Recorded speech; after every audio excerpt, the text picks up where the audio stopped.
करता है, क्योंकि उसको तत्व ज्ञान हो जाता है।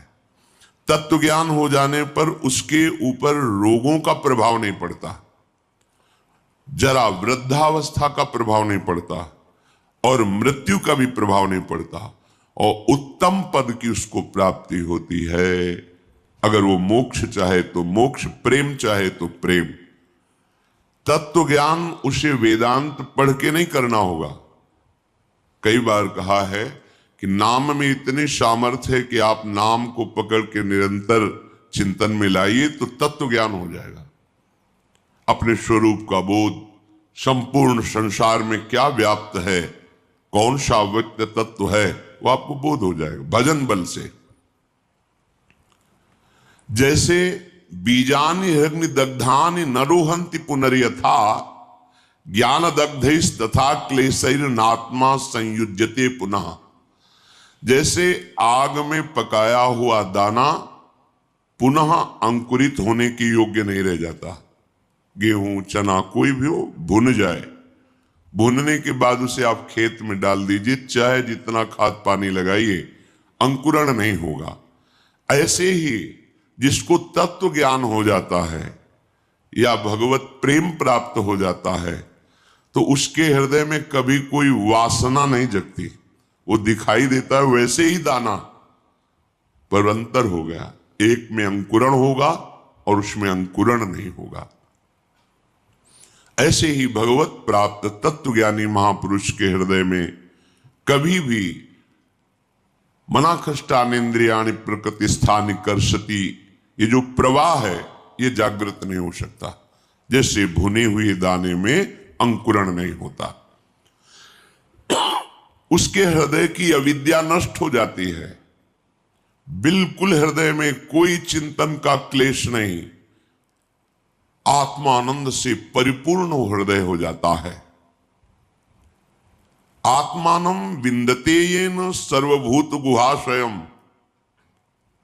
सबके हृदय में वही एक आत्म तत्व जो यहां है, वो सबके हृदय में ऐसा अनुभव हो जाता है। एको ब्रह्म द्वितीयो नास्ति, दूसरा कोई नहीं, दूसरो न कोई। अब कितना परमानंद होगा जहां अन्य चिंतन नहीं है। ये जो सुख की स्फुरणा होती है, ये उसी आनंद सिंधु के एक बिंदु के सीकर से है। और आनंद समुद्र में अवगाहन करने लगे तो कितना सुख होगा, कल्पना भी कोई विषयी पुरुष नहीं कर सकता। यदि भजन किया जाए, हृदय पवित्र हो जाए, तो श्लोकेन या वार्धनेन क्षीणम तस्य प्रयोजनम, आधे श्लोक में तत्व ज्ञान प्राप्त हो जाए। मार्कंडेय जी कह रहे हैं, सब भूतों के हृदय में विराजमान जो भगवत तत्व है, वही मेरे हृदय में भी विराजमान है। इसका ज्ञान आधे श्लोक में हो जाए यदि हृदय पवित्र हो। पवित्र हृदय भगवत भाव, अपवित्र हृदय देह भाव, भोग भाव, जागतिक भाव। उसको संपूर्ण शास्त्रों के अध्ययन करने का कोई प्रयोजन नहीं। यहां क्या लक्ष्य करा रहे हैं? हमें अधिक से अधिक समय भजन में देना है। खूब नाम जब चल रहा है अंदर से, बस यही कमी होती है। हम बाहर की क्रियाएं तो सांगोपांग कर सकते हैं, पर निरंतर तैल धारावत भगवत चिंतन बड़ी बाधा पहुंचाती माया। भजन के जो बड़े सूरवीर हैं, उनको भी परास्त करने के लिए ऐसे ऐसे जाल रचती है। क्या परास्त? उनका भगवत चिंतन छूटे और मेरे द्वारा किया हुआ विघ्न उसका चिंतन करे। पर वो भगवान के निज जन होते हैं, एक क्षण में उसके जाल को काट के अपने चिंतन में होते हैं। नहीं तो बह जाता है मनुष्य। अब हमसे भजन नहीं होगा, ऐसी विपत्ति आ गई, ऐसी समस्या आ गई, वो उसी चिंतन में इतना डूबने लगता है कि आप भगवत चिंतन छोड़। यही तो माया जाल रच रही थी तुम्हारा भगवत चिंतन छुड़ाने के लिए। बहुत विचित्र, तुम्हें दिखाई नहीं दे रही। यहाँ एक एक कदम ऐसे दिखाई देता, ये काम, ये क्रोध, ये लोभ, ये मोह, ये मद, जैसे आप व्यक्ति रूप में दिखाई देते, ऐसे अनुभव होते। ये इसका जाल गिरा, अब ये गिरा, इसको कैसे बचाएं, पूरा विचार करके फिर देखते हैं कि अब तो हाथ से छूट गया, अब गया, अब बचा देख सकते हो, बचा नहीं सकते। बचा तभी सकते हो जब वो बचना चाहे, और वो जाल ऐसे रचती है कि एक क्षण में इष्ट गुरु धाम सबको तिलांजलि दे के हाथ मिला लिया माया से। और यही ऐसे जाल रचती है कि लगता है परम सुख और परम हितैषी यही है हमारा। धोखा हो गया, अब वो निकल गया। तत्व ज्ञान प्राप्त करने के लिए कोई प्रयास की जरूरत नहीं, भजन करो, भजन करो। भगवान शंकराचार्य जी तत्व ज्ञान प्रदान करने के लिए ही आचार्य रूप में प्रकट हुए। वो कह रहे हैं कि तत्व ज्ञान में सबसे श्रेष्ठ है भक्तिरीव गरीयसी, भक्ति। अगर भगवान की भक्ति की जाए तो बहुत जल्दी तत्व ज्ञान प्राप्त हो जाए। भगवान शंकराचार्य जी भी निरंतर भजन, मैं कौन हूं, संसार का क्या स्वरूप है, भगवान का क्या स्वरूप है, सब आपको बोध हो जाएगा। नौ योगेश्वर इस सिद्ध महापुरुष आकाश मार्ग से चलते रहते हैं, अब भी हैं। ये विरक्त महापुरुष प्रायः जो सच्चे मार्ग के पथिक होते हैं उनके दर्शन पथ पे आते हैं, उपदेश देते हैं। इन्होंने कहा है कि एक एक कवल अन्न पाने से जैसे क्षुधा निवृत्ति तुष्टि पुष्टि होती है, ऐसे ही एक एक क्षण भजन करने से आपके हृदय में अपने स्वरूप का ज्ञान, प्रभु के चरणों में प्रेम और संसार का ज्ञान पूरा, कुछ पढ़ना लिखना नहीं पड़ेगा। आप भजन कर रहे, सत्संग सुन रहे, भजन करते रहे, अपने आप ज्ञान स्फुरित होता चला जाएगा। पर सबसे कठिन इस संसार में है भजन करना।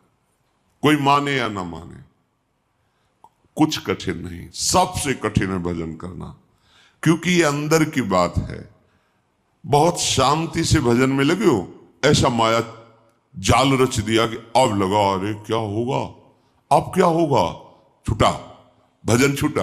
वो रचे ही अब क्या होगा, किसकी सलाह ले, किससे मिले, ऐसे ऐसी विपत्ति, ऐसा संकट, ऐसा जाल कि लगता है अब क्या हो। अब वो राजी हो रही, छूटा भजन, छूटा। और जो चतुर है, राधा राधा राधा राधा राधा, मर जाऊंगा पर छोड़ूंगा नहीं, नष्ट हो जाऊंगा पर नाम नहीं छोड़ूंगा, सब अपमानित करे नाम नहीं छोड़ूंगा। अगर चूक हो गई, अब मैं वो क्या करूं जिससे मेरी प्रशंसा बच जाए, मेरा सम्मान बच जाए, मेरा परिवार बच जाए, मेरे पास पुनः सब सुख सामग्री आ जाए, भजन छूटा। ये बड़ी सूक्ष्म इसकी चाल है। तो आत्मानम विंदते येन सर्वभूत गुहाशयम, सबके हृदय रूपी गुफा में हमारा आराध्य देव शयन कर रहा है। भजन करने वालों को ऐसा अनुभव हो जाता है। द्व्याक्षरादाभि संधाय केचिच्छ लोक पदांकितई, बहुत महिमामयी बात कह रहे। सतैरन्नई सहस्त्रैश्च प्रत्ययो मोक्ष लक्षणम, कोई प्रभु के दो अक्षर का नाम पकड़ ले, राम कृष्ण विष्णु शिव, इसमें जैसा लिखा राधा, दो अक्षरा परा विद्या द्वेक्षरा, और निरंतर उसे रटे, मार्कंडेय जी कह रहे हैं, तो परमात्म तत्व का प्रेम और ज्ञान उसके हृदय में प्रकाशित हो जाए। सबसे उत्तम बात है नाम जप। जैसे प्रायः लोग जब सुनते हैं कि कोई संत हैं, उनके पास जाओ तो कामना की पूर्ति होती है, कई बार हम आप लोगों को बिल्कुल साफ करके बताते हैं, भगवान प्रणत कामदम है। प्रणत कामदम पद्मजार्चितम धरणि मंगलम ध्येयमापदी, जिन चरणों का ध्यान मात्र करने से समस्त कामनाओं की पूर्ति होती है, उन प्रभु के धाम में आप आए, प्रभु के जनों के प्रति आपकी भगवत भाव श्रद्धा हुई, प्रभु का नाम यश सुना, इससे आपका काम बनता है।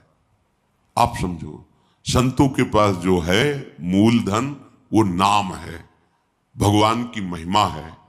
वो जब आप सुनते हैं, नाम जब करते हैं, उनके प्रति भाव रखते हैं, आपका मंगल होना प्रारंभ हो जाता है। यदि आप नाम नहीं जप कर रहे, सतमार्ग में नहीं चल रहे, तो आप लिख लेना, कहीं भी जाओ आपके हाथ में आखिरी में पराजय ही लिखी रहेगी, आपको परास्त होना पड़ेगा। अगर नाम है तो फिर कहीं जाओ या ना जाओ, विजय तुम्हारे हाथ में है, बस धैर्य पूर्वक। कल किसी ने कहा कि नाम जप तो कर रहा हूं पर इतनी विपत्ति आ गई कि अश्रद्धा हो गई नाम में, कि नाम जब कुछ नहीं कर पा रहा। हम उनकी बात करते हैं जिनकी रोम रोम से नाम चलता है, उनको भी शारीरिक विपत्तियां आई है। ऐसे चरण रख देते थे तो वो भूमि बोलती थी विट्ठल विट्ठल विट्ठल, भूमि। उनके ऊपर खौलता हुआ गर्म पानी फफोला ही फफोला शरीर पड़ गया। हा विट्ठल जल रहा हूं, ऐसा बोले श्री तुकाराम जी। तुम कितना जप करते होगे? क्या भगवान निर्दयी है? क्या वो क्षमा नहीं कर सकते थे? उनका विधान है। प्रहलाद जी के रोम रोम से हरि हरि, कितना ये बातें नहीं देखनी। नाशवान शरीर है, यहां सब परिवर्तनशील है। ये दो अक्षर इसलिए पकड़े गए हैं कि अब हमें मां के गर्भ में न जाना पड़े और सब विपत्ति सहने की सामर्थ्य मिले और अंत समय तक मुझे अपने प्यारे से मिलन हो जाए, प्रभु से मिलन हो जाए। ये बीच में जो आपको मिलता है ये एक मिलना नहीं है, ये बिछुड़ना ही है। प्रतिपल हर वस्तु नष्ट हो रही, ध्यान से देख लो, रखी रहने दो उसे। आप देखो तुम्हारे योग्य नहीं रह जाएगी, या प्रयोग कर लो तो 6 घंटे में देखने योग्य नहीं रह जाएगी, विष्ठा बन जाएगी। 5 मिनट बाद बमन कर दो, घृणा पैदा हो जाएगी। सब नाशवान परिवर्तनशील है। इसको ऐसा ना सोचो कि नाम जप कर रहे हैं तो हमारा काम नहीं बना, विपत्ति हो गई तो अश्रद्धा कर। सिद्धांत को समझो, हजारों बार कहा है, जब आप नाम जप शुरू करोगे तो पहले वो मल का नाश करता है, अनर्थ निवृत्ति करता है, जो आगे आपको भयानक जन्म मरण रूपी कष्ट, भयानक विपत्तियां देने वाला, पहले उसको भस्म करेगा। अब ये शरीर तो बन गया है प्रारब्ध से, इसको तो समय समय पर जो दुख सुख का विधान है वो आएगा, नाम जप उसको सहने की सामर्थ्य देगा। अश्रद्धा की जरूरत क्या है? अश्रद्धा किए तो पूर्व संस्कार आपके आगे तक आपको सताते रहेंगे। मान लीजिए ये वो औषधि जो जड़ मूल से रोग का नाश करती है। नाम लेत भव सिंधु सुखाई, करहु विचार सुजन मन माही। सूख जाएगा, तैरने की नाव की भी जरूरत नहीं। नाम लेत भव सिंधु सुखाही, सब नष्ट हो जाएगा आपका दुख संकट। सत्य वस्तु को कोई स्वीकार करना नहीं चाहता। नाटक को सत्य मान करके, ये संसार एक माया का नाटक है, वो इसे सत्य मान करके इसे भोगना चाहता है, इसका स्वामी बनना चाहता है, मायापति बनना चाहता है। सत्य बात स्वीकार कर ले तो आनंद मगन हो जाए, पर सत्य कड़ुआ लगता है। लगता है ये ठीक है, प्रवचन करो, सुन लिया, पर हमें चाहिए ये। तो जो चाहिए वो कितने दिन के लिए, कितने मिनट के लिए, पर वर्तमान का सुख भोगी मन इतना निश्चय कर लेता है कि ये चाहिए और अपना जीवन, पूरा का पूरा जीवन चाहिए में। और जो चतुर होता है वो जाहि न चाहिए कबहू कछु, नहीं नहीं, तो वो जो चाहिए मांग रहे हैं वो उसके पीछे लुटता घूमता है और उसके सामने सच्चिदानंद भगवान होते हैं। और जिसको चाहिए उसके सामने माया होती, कुछ पकड़ में ही नहीं आता, पूरा जीवन निकल जाता है, कुछ हाथ में नहीं। अब जा रहे हो अपने देश, क्या है तुम्हारे पास? कुछ नहीं, यही चिंतन है। ये चिंतन तो आगे का जन्म निर्णय कर देगा। हाँ, राधा राधा कहा है, अब ये जमा है।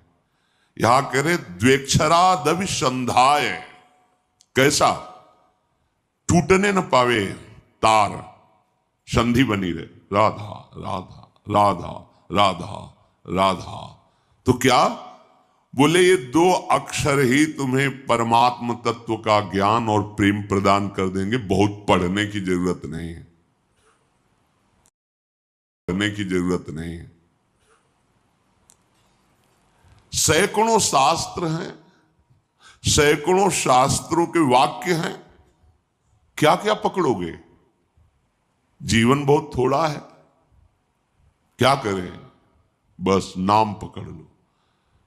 एक बार ऐसा मान करके, लाभ मिले ना मिले, हानि हो, नरक मिले, दुख मिले, सुख मिले, एक बार संतों की बात मान लेते हैं भाई।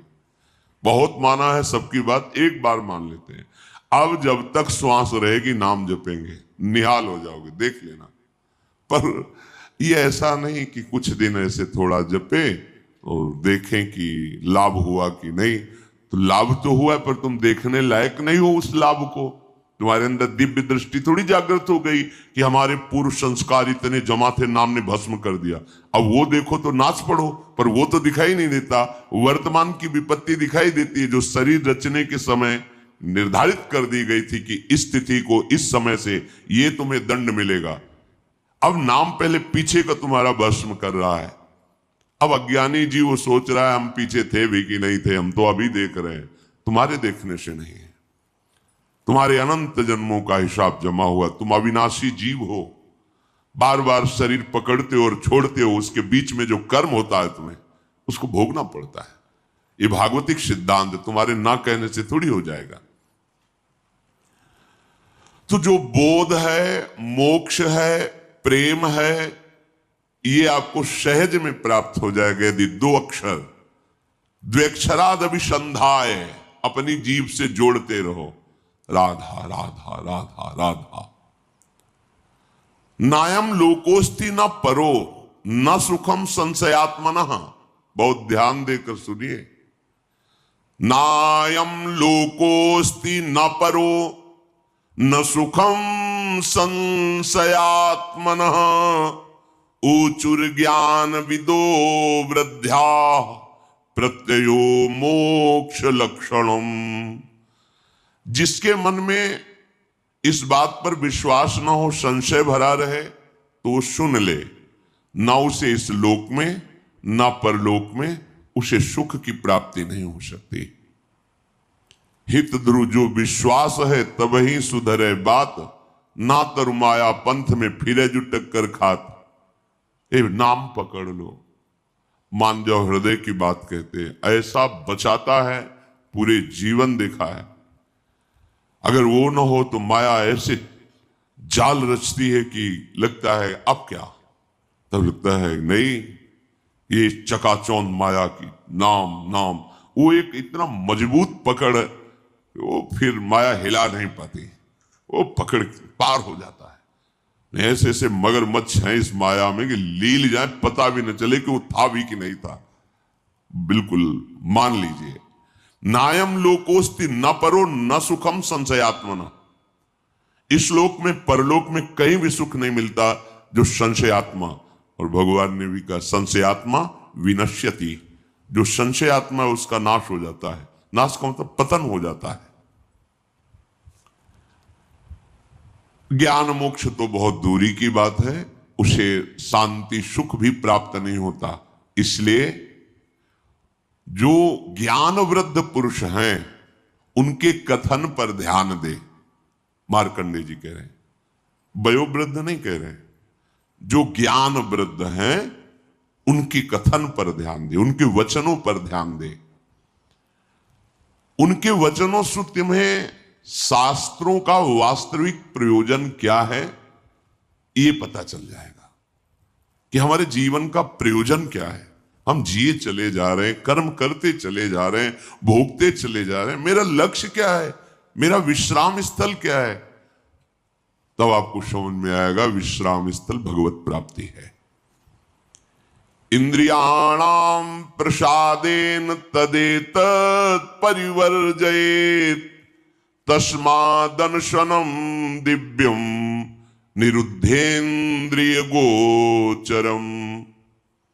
अतः मेरी बात ध्यान से सुनो। सबको चाहिए कि इंद्रियों को पवित्र कर लो। तो इंद्रियों के पवित्र तीर्थ स्नान से नहीं होंगे। कैसे होंगे? निषिद्ध विषय भोगों का त्याग करने से इंद्रियां और मन पवित्र हो जाता है। जो धर्म कहता है भोग लो, धर्म विरुद्ध यदि भोग भोगा, हर इंद्रिय का भोग है। जैसे खान पान के लिए सात्विक भोजन, अच्छे से 56 भोग बनते हैं अपने, 56 भोग। प्रभु को जब भोग लगते हैं, देखो बिहारी जो राधा 56 भोग बनते, कितने सुंदर सुंदर स्वादिष्ट पदार्थ। अब निषिद्ध भोग, प्याज, लहसुन, मांस, मछली, ये सब गंदी चीजें जो तमोगुण पैदा करके राक्षसी वृत्ति का निमंत्रण दे दे। एक एक इंद्री का विषय हो, जनेन्द्री, गृहस्थ हो, धर्मयुक्त है, आपने पाणिग्रहण संस्कार किया है, आप तो आपकी जनेन्द्री भोग भोगते हुए भी पवित्र है। नेत्रेंद्री, अपनी बहन को कैसे देखते हो, अपनी मां को कैसे देखते हो, अपनी बेटी को कैसे देखते हो, ऐसे दूसरे की बहन, दूसरे की बेटियों में जिससे पाणिग्रहण किया है वो पत्नी है।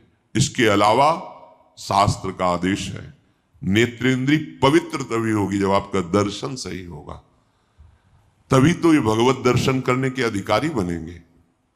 चाहे लाख समझाओ, पर ये मनमुखी चाल चलने वाले मानते नहीं हैं। सर्वांतर्यामी हृदय में बैठा है, तुम लुक छुप करके गलत दर्शन कर रहे हो, तो तुम भगवत दर्शन की कैसे अधिकारी हो सकते हो? इंद्रियां कब पवित्र होती हैं? जब निषिद्ध भोगों का त्याग कर दिया जाता है।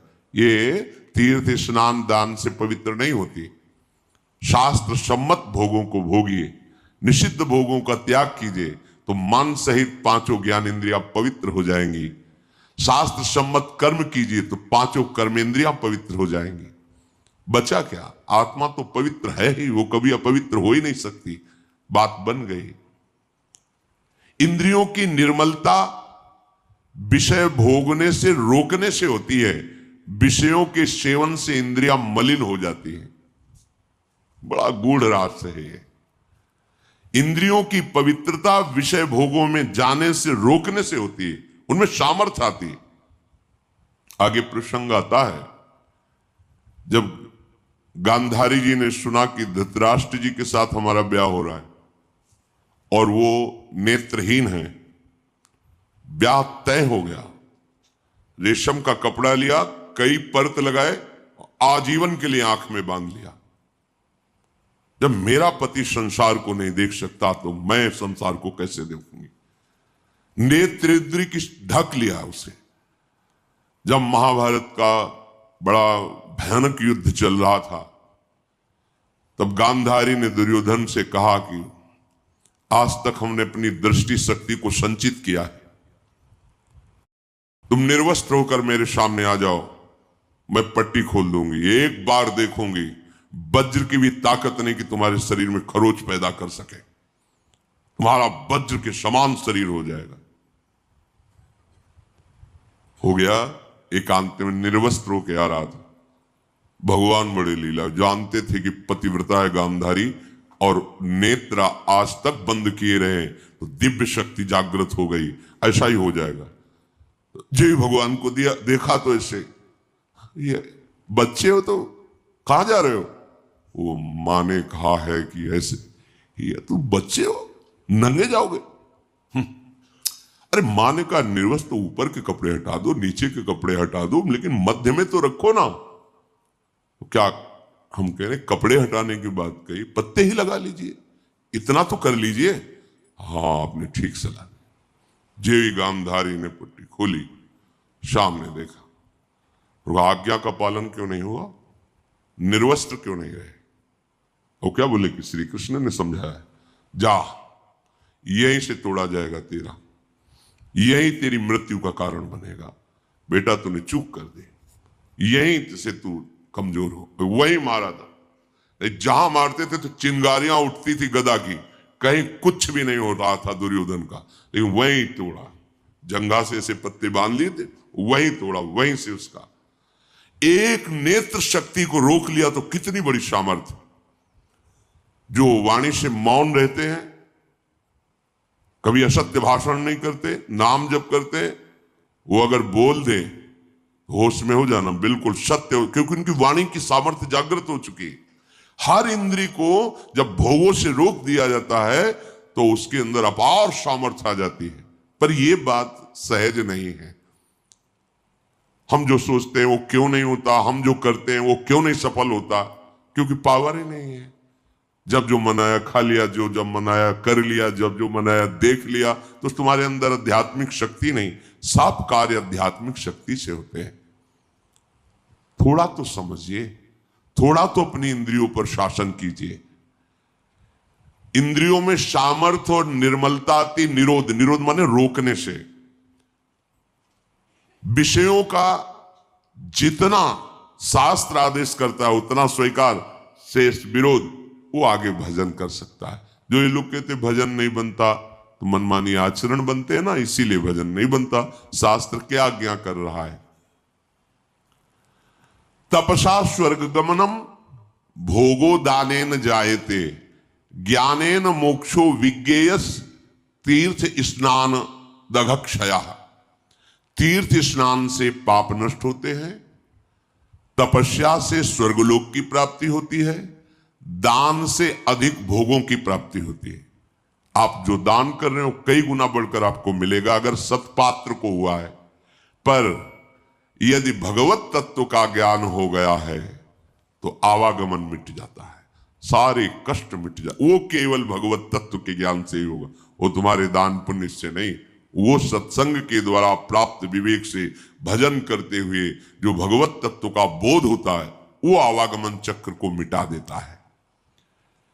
इस जन्म में मनुष्य जिन जिन पदार्थों का उत्तम पात्र को दान करता है, भावी जन्म में उसे वो पदार्थ बहुत मात्रा में प्राप्त होते हैं।